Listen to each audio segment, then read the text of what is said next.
Hi students, मैं अरविंद कुमार कक्षा 12 के लिए जीव विज्ञान की वीडियो लेकर आया हूँ। चैप्टर हमारा वही है सेकंड, पुष्प पौधों में लैंगिक जनन। और जो हमारा आज का टॉपिक है वो है परागण। परागण क्या होता है, पोलिनेशन क्या होता है। देखिए, परागण हमने जो आपको पुष्प की संरचना के बारे में बताया था, तो हमने उसमें आपको दो चीज समझाई थी। हमने ये पुष्प का डायग्राम बनाया था इस प्रकार से हमने पुष्प का डायग्राम बनाया था।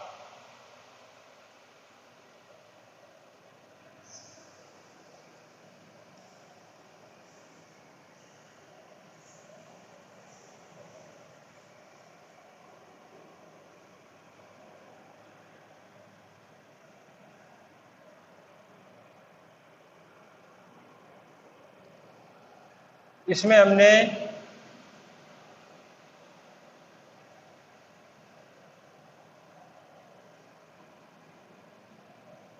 ये पुंकेसर बनाए थे।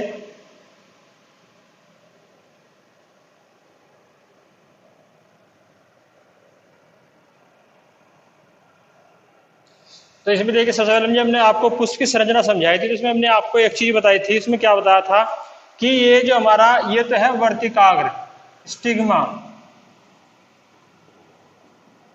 वर्तिकाग्र, ये हमारी वर्तिका है, ये हमारा अंडाशय है। ये तीनों क्या बनकर बनते हैं, स्त्री केसर या जायांग, स्त्री केसर कह लो या जायांग। उसके बाद हमने ये बताया था आपको, ये हमारा परागकोश है और ये हमारा क्या है, कुतंतु, फिलामेंट। इन दोनों को मिला क्या बनाया था, पुंकेसर। पुंकेसर।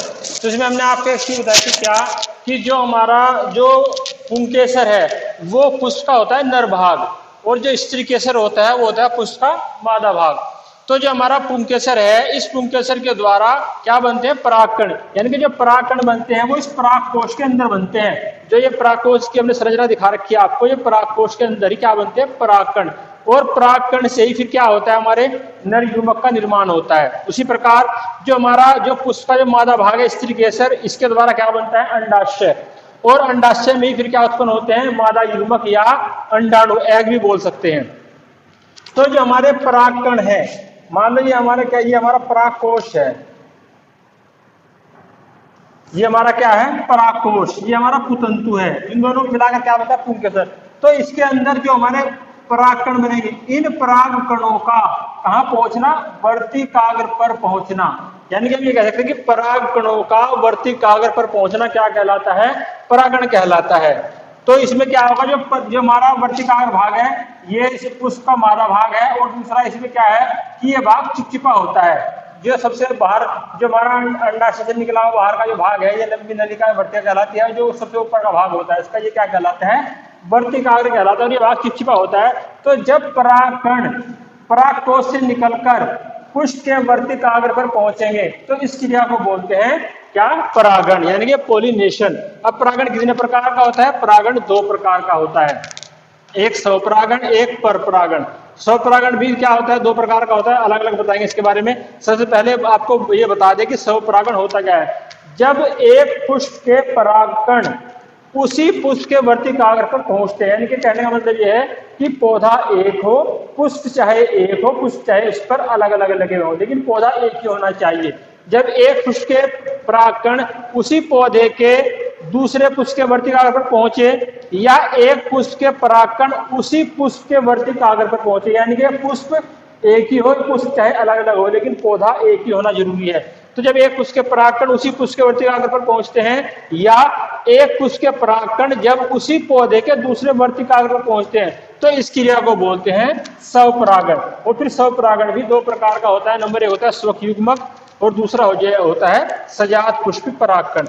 यानी कि जब एक द्विलिंगी पुष्प के परागकण उसी पुष्प के वर्तिकाग्र पर पहुंचते हैं, यानी कि जो द्विलिंगी पुष्प है हमारा, उसके जब परागकण उसी पुष्प के वर्तिकाग्र पर पहुंचे तो उस क्रिया को बोलते हैं स्वयुग्मक, यानी ऑटोगैमी। उसके बाद दूसरा होता है हमारा सजात पुष्प परागकण, यानी कि जब एक पुष्प के परागकण उसी जाति के दूसरे पौधे के पुष्प पर पहुंचते हैं। यानी कि कहने का मतलब यह है कि इसमें पौधा चाहे एक लिंगी हो, पौधा चाहे द्विलिंगी हो, तो उसके जब परागकण दूसरे पौधे के वर्तिकाग्र पर, यानी कि दूसरे पौधे का जो पुष्प है उसके वर्तिकाग्र पर, इसमें पौधा पुष्प एक ही होना चाहिए, इसमें पुष्प अलग अलग, तो जब एक पुष्प के परागकण दूसरे पौधे के वर्तिकाग्र पर पहुंचते हैं तो उस क्रिया को बोलते हैं सजात पुष्पी परागण। उसके बाद जो हमारे स्वपरागण, इससे हमें लाभ क्या है और हानियां क्या क्या है। देखिए जो स्वपरागण है, सबसे पहले जो स्वपरागण के जो लाभ है, इसके द्वारा सबसे पहले बता दूं कि ये जो प्रक्रिया है हमारी स्वपरागण की, ये प्रक्रिया हमारी एक आसान और निश्चित घटित होने वाली प्रक्रिया, यानी कि आसान प्रक्रिया है और निश्चित रूप से घटित होती है। दूसरा, इसके द्वारा जो इसे दूसरे पुष्पों पर निर्भर नहीं रहना पड़ता। तीसरा इसमें क्या है, इसके लिए हम ये भी कह सकते हैं कि जो हमारा जो इसके द्वारा जो पुष्प हैं, हमारे जो पुष्प हैं, उन पुष्पों को ना तो रंग उत्पन्न करने की आवश्यकता है, ना उन्हें गंध उत्पन्न करने की आवश्यकता है, और ना ही उन्हें मकरंद उत्पन्न करने की आवश्यकता है। इससे फायदा क्या होगा, ना रंग होगा, ना पुष्प रंगीन होते हैं, गंधहीन होते हैं, और क्या होते हैं, मकरंद रहित होते हैं। इससे फायदा क्या होगा कि जो पुष्प है उन्हें कम ऊर्जा खर्च करने की आवश्यकता पड़ती है। इस कारण इन पुष्पों को एक चीज हो रहा है इसमें कि इनके द्वारा जो पुष्प उत्पन्न होते हैं, इन पुष्पों को क्या होता है, परागण के लिए दूसरे पुष्पों पर निर्भर नहीं रहना पड़ता। ये तो है हमारे किससे, स्वपरागण के लाभ। अब स्वपरागण से हानि क्या क्या है। एक तो स्वपरागण के द्वारा सबसे पहले जो बीज उत्पन्न होते हैं, जो हमारा स्वपरागण होता है, इस स्वपरागण के द्वारा जो बीज उत्पन्न होते हैं वो उत्तम श्रेणी के नहीं होते। दूसरा, स्वपरागण के इनमें सबसे पहले तो बीज उत्तम श्रेणी के नहीं होते हैं। दूसरा, इनमें क्या होगा कि इनमें जो रोग प्रतिरोधक क्षमता होती है वो क्या होती है, धीरे धीरे समय के साथ कम होती चली जाती है। तीसरा, इनके द्वारा जो उत्पन्न बीज होते हैं, उन बीजों से जो पौधे बनते हैं वो कमजोर होते हैं। नंबर 4, इनके जो बीज होते हैं वो क्या होते हैं, वो पकने में बहुत ज्यादा समय लेते हैं, इनके शीघ्रता से नहीं पकते। चौथा क्या बताया कि इनमें क्या होगा कि जो बीज हैं वो शीघ्रता से नहीं पकते। उसके बाद इनमें जो बीज होते हैं वो संख्या में कम होंगे, हल्के होंगे और कम भार वाले होंगे। तो ये है इसके क्या बताया मैंने, इसके जो हमारा स्वपरागण, इसके द्वारा हानियां।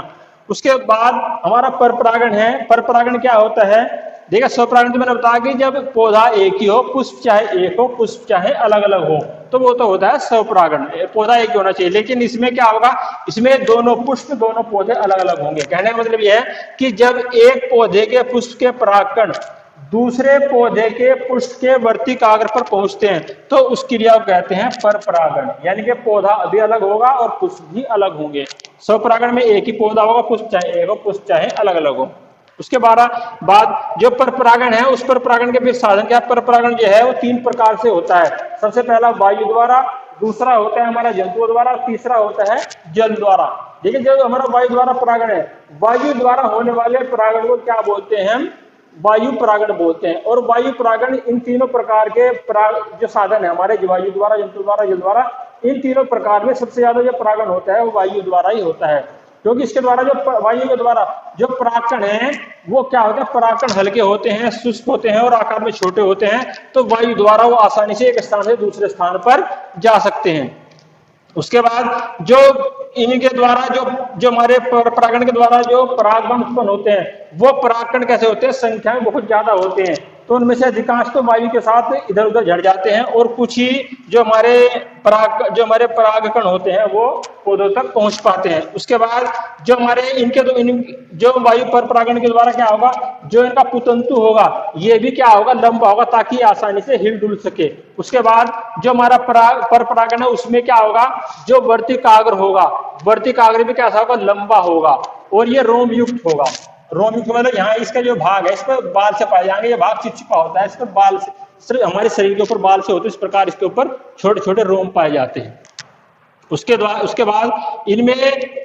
बाद नंबर 2 है हमारा जंतुओं के द्वारा। देखिए जंतुओं के द्वारा भी आपने परागण देखा होगा। जंतुओं के द्वारा जो परागण है प्राय कीटों के द्वारा होता है, चमगादड़ के द्वारा, कीटों के द्वारा, जो आपने मधुमक्खी देखी होगी उसके द्वारा, जो आपने भेड़ देखी होगी, गांव में भेड़ होती है तो उस भेड़ के द्वारा भी जो परागण होता है उसे बोलते हैं जंतुओं द्वारा परागण। ये प्रक्रिया पर परागण के साधन कहलाती है।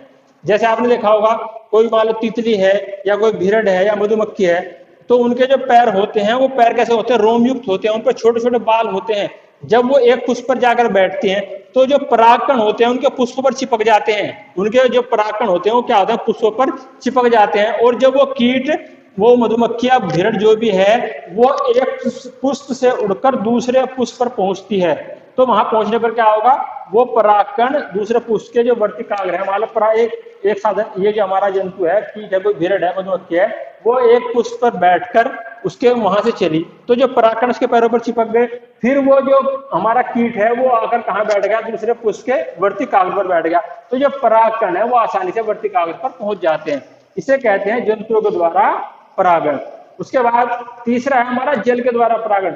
जल के जो हमारे जलोद्भिद पौधे होते हैं, जलोद्भिद का मतलब जो जल के अंदर उगने वाले पौधे होते हैं, उनमें जो परागण होता है वो जल के द्वारा ही संपन्न होता है। तो जो परागकण है वो जल के द्वारा ही कहाँ पहुंचते हैं, दूसरे पुष्प के वर्तिकाग्र पर पहुंच जाते हैं, इसलिए इसे बोलते हैं जल के द्वारा परागण। तो मैंने बताया पर परागण उसकी तीन विधियां हैं हमारी, विधि कह लो या साधन कह लो, वायु द्वारा, जंतुओं द्वारा और जल द्वारा। सबसे ज्यादा जो परागण होता है वायु द्वारा होता है, नंबर 2 पर जंतुओं द्वारा, फिर लास्ट में जल द्वारा। उसके बाद है हमारा पर परागण से लाभ और पर परागण से हानि। देखिए जो पर परागण है, पर परागण के द्वारा जो उत्पन्न जो बीज होते हैं वो कैसे होते हैं, एक तो आकार में बड़े होते हैं, भारी होते हैं और स्वादिष्ट होते हैं, दूसरा स्वस्थ होते हैं। उसके बाद जो पर परागण है, पर परागण के द्वारा जो उत्पन्न फल होते हैं वो कैसे होते हैं, खाने में स्वादिष्ट लगते हैं और उनमें बीजों की संख्या क्या होती है, ज्यादा होती है।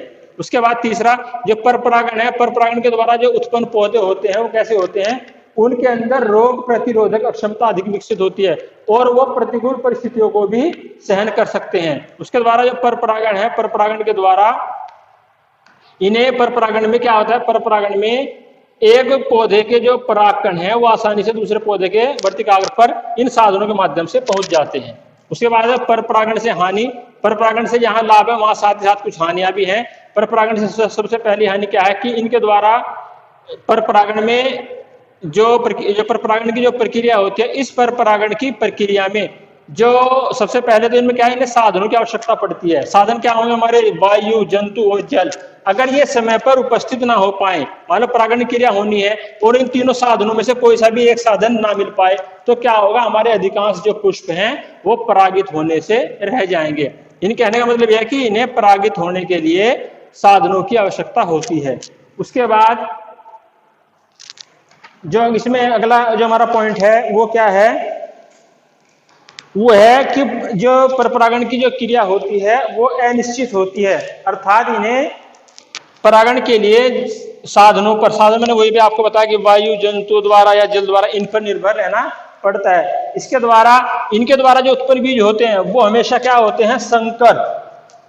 जो पर परागण के द्वारा जो बीज उत्पन्न होते हैं उन्हें क्या बोलते हैं, संकर, यानी कि हाइब्रिड। इनके द्वारा जो बीज उत्पन्न होंगे वो कैसे होंगे, संकर उत्पन्न होंगे। और इनके द्वारा जो बीज उत्पन्न होते हैं वो क्या होंगे, एक तो संकर, इनमें इनके द्वारा जो उत्पन्न बीज होते हैं वो संकर होते हैं। दूसरा इन्हें इन पर परागण की प्रक्रिया में एक तो इन्हें क्या करना पड़ेगा, सबसे पहले कि इन्हें पुष्प को चटकीले रंग के होना पड़ेगा, इनमें चटकीले रंग होना पड़ेगा। दूसरा इन्हें सुगंधित होना पड़ेगा। तीसरा इन्हें मकरंद, इन्हें जो हमारे पर परागण की प्रक्रिया है, इस प्रक्रिया पर परागण की प्रक्रिया में चटकीले रंग, सुगंधित पुष्पों का सुगंधित होना और उन्हें मकरंद सहित होना, यानी कि उनके अंदर मकरंद भी होना, ये तीनों चीजें उत्पन्न होनी चाहिए। और इसके लिए इनमें अधिक ऊर्जा की आवश्यकता होती है। कहने का मतलब यह है कि इन तीनों कामों के लिए इसे अधिक ऊर्जा व्यय करनी पड़ती है। जबकि इनमें ऊर्जा, तो जो हमारा स्वपरागण की प्रक्रिया है, इस स्वपरागण की प्रक्रिया में ना तो पुष्प सुगंधित होने चाहिए, ना चटकीले होने चाहिए और ना ही मकरंद वाले होने चाहिए, तो इसमें तो कम ऊर्जा की आवश्यकता पड़ती है। लेकिन इसमें ये तीनों चीजें होनी चाहिए, पुष्प जो है चटकीले भी होने चाहिए, सुगंधित भी होने चाहिए और मकरंद वाले भी होने चाहिए। तो इसके लिए इनमें अधिक क्या होता है, अधिक ऊर्जा की आवश्यकता होती है। और जो हमारे वायु द्वारा जो इनमें जो पुष्पों की, इनमें जो परागण की प्रक्रिया होती है उसमें क्या होता है कि वायु द्वारा अधिकांश पुष्प तो नष्ट हो जाते हैं। जिस समय हवा चलती है, वायु चलती है, तो उसके द्वारा जो अधिकांश जो हमारे परागकण है वो तो नष्ट हो जाते हैं, और केवल कुछ परागकणों के द्वारा ही जब परागण की क्रिया है वो संपन्न हो पाती है। तो एक चीज मैंने आपको इसमें सबसे जो मेन बताई वो क्या है कि इन पुष्पों को परागण के लिए दूसरे साधनों पर निर्भर, यानी कि दूसरे साधन कह लो या दूसरे पुष्पों पर निर्भर रहना पड़ता है। साधन तो चाहिए दूसरे, साथ में दूसरा पुष्प भी चाहिए। तो मैंने आज आपको जो बच्चों जो मैंने आपको समझा, आपको परागण क्या होता है। परागण एक पुष्प के परागण कहाँ बनते हैं, परागकोश के अंदर। तो एक पुष्प के परागकण जब एक पुष्प के वर्तिकाग्र पर पहुंचते हैं तो उस क्रिया को क्या बोलते हैं, परागण। परागण दो प्रकार का होता है, स्वपरागण, परपरागण। जो स्वपरागण है वो भी दो प्रकार का होता है, एक स्वक युग्मक और एक सजात पुष्प। स्वक युग्मक क्या होता है, जब पुष्प ये पुष्प की कौन सी अवस्था होती है, जब एक द्विलिंगी जो पुष्प होता है वो एक पुष्प के परागकण उसी पुष्प के वर्तिकाग्र पर पहुंचते हैं तो ये क्रिया कहलाती है हमारी स्वक युग्मक। और जब एक पुष्प के परागकण उसी जाति के पुष्प, चाहे एक लिंगी हो चाहे द्विलिंगी हो, यहाँ पुष्प द्विलिंगी होना जरूरी है, तो एक पुष्प के जो परागकण है, पुष्प चाहे एक लिंगी हो चाहे द्विलिंगी हो, दूसरी जाति के दूसरे पौधे के वर्तिकाग्र पर पहुंचते हैं तो उस क्रिया उस अवस्था को बोलते हैं क्या, सजात पुष्पित परागण। उसके बाद हमने इसमें इनके स्वपरागण से और परपरागण से लाभ बताए, इससे हानि क्या है और इससे हानि, स्वपरागण से लाभ और हानि क्या क्या है। मैंने सबसे पहले बताया स्वपरागण से लाभ क्या है कि एक सामान्य और आसानी से घटित होने वाली प्रक्रिया है। दूसरा, इसमें पुष्पों का ना तो चटकीले रंग वाला होना, ना सुगंधित होना और ना मकरंद वाला होना जरूरी नहीं है। उसके साथ साथ जो स्वपरागण है, स्वपरागण की प्रक्रिया के लिए किसी साधन की आवश्यकता नहीं पड़ती है। अब इसके लिए हमें जल चाहिए, वायु चाहिए या जंतु चाहिए इसके लिए। उसके बाद जो स्वपरागण, उससे हानि क्या क्या है, एक तो स्वपरागण से जो उत्पन्न बीज हैं वो उत्तम क्वालिटी के नहीं होते, अच्छी क्वालिटी के नहीं होते। दूसरा, इनमें जो इनकी समय के जैसे समय बीतता जाता है तो इनकी जो रोग प्रतिरोधक क्षमता है वो धीरे धीरे क्या होती है, कम होती जाती है। तीसरा, इनके द्वारा जो उत्पन्न बीज हैं उनके द्वारा उत्पन्न बीजों से जो पौधे तैयार होते हैं वो कैसे होते हैं, कमजोर होते हैं। इनके द्वारा जो बीज उत्पन्न होते हैं वो बीज जल्दी नहीं पकते हैं। उसके बाद है परपरागण। परपरागण क्या होता है, स्वपरागण में तो मैंने बताया कि एक पुष्प के परागकण जब उसी पुष्प के वर्तिकाग्र पर या उसी पौधे के दूसरे वर्तिकाग्र पर पहुंचते हैं। लेकिन परपरागण में क्या है कि एक पौधे के पुष्प के परागकण किसी दूसरे पौधे के पुष्प के वर्तिकाग्र पर पहुंचते हैं। यानी कि परपरागण में दोनों पौधे होते हैं वो अलग अलग होने चाहिए, अलग अलग पौधों पर लगे हुए होने चाहिए, तो उनका पहुंचना क्या कहलाता है, परपरागण कहलाता है। फिर परपरागण के साधन या परपरागण के साधन कह लो या परपरागण की विधियां कह लो। परपरागण के साधन या परपरागण की विधियां, जो परपरागण है वो तीन प्रकार का होता है। सबसे पहला वायु द्वारा, दूसरा जंतुओं द्वारा, तीसरा जल द्वारा। जो वायु द्वारा होने वाला परागण है उसे कहते हैं वायु परागण, और ऐसे पुष्पों को बोलते हैं वायु परागित पुष्प। तो वायु द्वारा जो होने वाले जो परागण है वो किस प्रकार से होता है, जो वायु द्वारा होने वाला जो परागण है ये सबसे पहले इसके द्वारा जो परागकण उत्पन्न होते हैं वो कैसे होते हैं, हल्के होते हैं, शुष्क होते हैं और आकार में छोटे होते हैं, ताकि हल्की सी हवा चली और वो एक स्थान से उड़कर दूसरे स्थान पर चले गए। दूसरा, इसमें इनके द्वारा जो परागकण उत्पन्न होते हैं वो परागकणों की संख्या भी क्या होती है, बहुत ही ज्यादा होती है। अधिकांश जो परागकण होते हैं वो तो नष्ट हो जाए, हवा में हिल कर नष्ट हो जाते हैं, और केवल कुछ ही परागकण जो है वो परागण की क्रिया में भाग लेते हैं। उसके द्वारा जो हमारा इसके द्वारा जो हमारा पुतंतु है, ये पुतंतु कैसे होते हैं, लंबे होते हैं, ताकि ये हवा के साथ आराम से हिलडुल सके। उसके बाद जो इनमें वर्तिकाग्र होता है, ये वर्तिकाग्र भी लंबा होता है, रोमयुक्त होता है और चिपचिपा होता है। चिपचिपा होने का मतलब ये है कि इस पर परागकण आसानी से चिपक जाएं। उसके बाद है हमारा जंतुओं द्वारा किस प्रकार से होता है, जो हमारे कुछ कीट होते हैं जैसे चमगादड़ है, हमारा मधुमक्खी है, भिरड़ है, तितली है, इस प्रकार के जो हमारे कीट होते हैं उनके द्वारा भी क्या होता है, परागण की प्रक्रिया होती है, पर परागण की प्रक्रिया। तो इसमें क्या होता है, जो इस प्रकार के हमारे कीट हैं, मधुमक्खी वगैरह हैं, तो इनमें क्या होता है, इनके जो पैर होते हैं वो पैर होते हैं रोमयुक्त, यानी कि उनके पैर की निचली सतह पर छोटे छोटे रोम पाए जाते हैं, और वो रोम होते हैं असंख्य। और वो जब एक पुष्प जो कीट एक पुष्प के कहाँ बैठेंगे, उसके एक पुष्प के ऊपर बैठते हैं, उसके पराग जो एक पुष्प के परागकोश पर बैठते हैं, तो जब इनमें स्फुटन होता है, जब ये फूटते हैं परागकोश, तो इनमें से परागकण बाहर आ जाते हैं, तो वो परागकण उनके पैरों जब इनके ऊपर आकर बैठेंगे तो वो परागकण जो है उनके पैरों पर चिपक जाएंगे, जो रोमयुक्त पैर होते हैं, और फिर वे जब दूसरे पुष्प के वर्तिकाग्र पर बैठेंगे जाकर तो पर परागण की जो प्रक्रिया है वो संपन्न हो जाएगी। इसे कहते हैं जंतुओं द्वारा पर परागण। तीसरा है जल द्वारा। जो हमारे जलोद्भिद पौधे होते हैं, जलोद्भिद मतलब जल के अंदर उगने वाले पौधे होते हैं, उनमें जो परागण की प्रक्रिया होती है वो जल के द्वारा ही संपन्न होती है। और इसमें क्या होता है कि जो एक पुष्प के जो परागकण होते हैं वो जल के द्वारा ही दूसरे पौधे के जो वर्तिकाग्र है वहां तक पहुंचते हैं, तो इसे कहते हैं जल द्वारा परागण की प्रक्रिया। अब है परपरागण से लाभ और परपरागण से हानियां। देखिए जो परपरागण है इसके द्वारा जो लाभ है, सबसे मेन जो लाभ है वो क्या है कि परपरागण से उत्पन्न जो बीज होते हैं वो कैसे होते हैं, बड़े होते हैं आकार में और अच्छी नस्ल वाले होते हैं, जिससे कि इनमें उपज बढ़ जाए। दूसरा, इनके द्वारा जो बीज उत्पन्न, इनके बीजों के द्वारा जो पौधे उत्पन्न होते हैं वो पौधे भी कैसे होते हैं, बड़े होते हैं और उनमें रोग प्रतिरोधक क्षमता ज्यादा होती है। और एक चीज और सबसे जो खास बात है कि वो प्रतिकूल परिस्थितियों में भी रह सकते हैं, प्रतिकूल परिस्थितियों का सामना करने के लिए भी वो सक्षम है। परपरागण के द्वारा जो उत्पन्न फल होते हैं, इन पुष्पों के द्वारा जो फल बनते हैं उनमें फल कैसे होते हैं, स्वादिष्ट होते हैं, आकार में बड़े होते हैं, भारी होते हैं और उनमें बीजों की संख्या अधिक होती है। उसके बाद जो परपरागण है, परपरागण के लिए साधनों की आवश्यकता मैंने आपको बताई दी कि 3 साधन चाहिए इसके लिए, जो सबसे मुख्य है वो ये हमारे परपरागण से लाभ है। उसके बाद है परपरागण से हानि। सबसे जब परपरागण सबसे बड़ी हानि क्या है कि परपरागण के लिए साधनों की आवश्यकता होती है। साधन जैसे वायु द्वारा, जंतुओं द्वारा, जल द्वारा। दूसरा, जो परपरागण के लिए दूसरे पुष्पों की भी, यानी कि एक पुष्प को दूसरे पुष्प पर भी निर्भर रहना पड़ता है, यानी कि इसके लिए 2 पुष्पों का होना कंपलसरी है। अगर एक पुष्प होगा दूसरा नहीं होगा तो परपरागण की प्रक्रिया नहीं होगी। उसके बाद जो हमारा परपरागण है, परपरागण के द्वारा जो उत्पन्न जो पौधे हैं इनके द्वारा, यानी कि जो परपरागण की प्रक्रिया, परपरागण की क्रिया के द्वारा नई जातियां यह प्रकृति में अपना बनती रहती हैं। और इसमें जो है, इसमें जो हमारा स्वपरागण है इसमें नई जातियों की उत्पत्ति नहीं होती। लेकिन परपरागण में जो हमारा जो पर्यावरण है उस पर्यावरण में, प्रकृति में हम ये कह सकते हैं कि जो नई जातियां हैं वो नई जातियां स्वतः ही बनती रहती हैं। उसके बाद जो हमारा परपरागण है, परपरागण के लिए निश्चित समय पर जो हमारे ये 3 साधन है, वायु द्वारा, जंतु द्वारा और जल द्वारा, इनका समय पर होना अनिवार्य है। अगर ये तीनों साधन में से कोई सा भी साधन समय पर उपस्थित नहीं होगा तो पुष्प हमारे क्या होंगे, परागित नहीं होंगे, यानी कि पुष्प में परागण की क्रिया नहीं होगी। तो ये हमारी हानि भी है इनसे। एक और इसमें जो हमारे जो परपरागण की प्रक्रिया इसके द्वारा जो उत्पन्न बीज होते हैं वो हमेशा कहते हैं संकर यानी के हाइब्रिड होते हैं। उसके बाद इन पुष्पों में क्या होता है, इनमें रंग चटकीले होने जरूरी हैं, ये पुष्प सुगंधित होने जरूरी है और इनमें मकरंद भी होना जरूरी है। इसके लिए इन्हें अधिक ऊर्जा की आवश्यकता होती है। ये सब चीजें उत्पन्न करने के लिए, फूलों में चटकीले रंग होने के लिए, इन्हें सुगंधित बनाने के लिए, मकरंद सहित बनाने के लिए इनमें अधिक ऊर्जा की आवश्यकता होती है और इसके लिए इन्हें अधिक ऊर्जा व्यय करनी पड़ती है। तो बच्चा, आज मैंने आपको जो परागण की प्रक्रिया वाला जो टॉपिक बताया, उम्मीद करता हूं कि आपको समझ में आया होगा। अगर फिर भी नहीं समझ में आता तो आप मुझसे कांटेक्ट कर सकते हैं।